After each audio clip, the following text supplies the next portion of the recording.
সৌজন্যে trust bank PLC, সবসময় সবখানে সবার জন্য।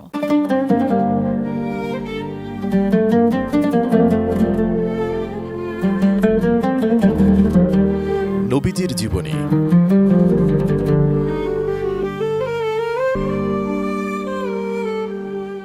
নবী সাল্লাল্লাহু আলাইহি ওয়াসাল্লামের বয়স যখন ৬ বছর, তখন আম্মাজান আমেনা মক্কা ও মদিনার মধ্যবর্তী আবওয়া নামক স্থানে ইন্তেকাল করলেন। মা আমেনা ওই সময় মদিনায় অবস্থিত তার পিত্রালয় থেকে তার আদরের শিশুটিকে নিয়ে মক্কার পথে ছিলেন। তারপর দাদাজানের আশ্রয়ে দিন কাটান। দাদাজান তাকে পরম আদরে লালন পালন করেন। কাবাগৃহের ছায়াতলে তিনি তার নিজ আসনে তাকে বসাতেন এবং আদর সোহাগ করতেন।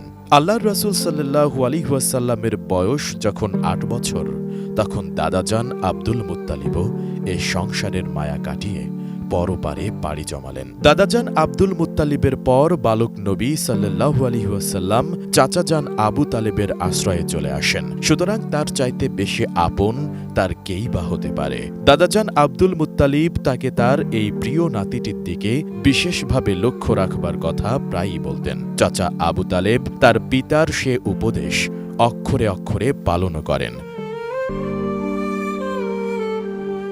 সৌজন্যে ট্রাস্ট ব্যাংক পিএলসি, সবসময় সবখানে সবার জন্য।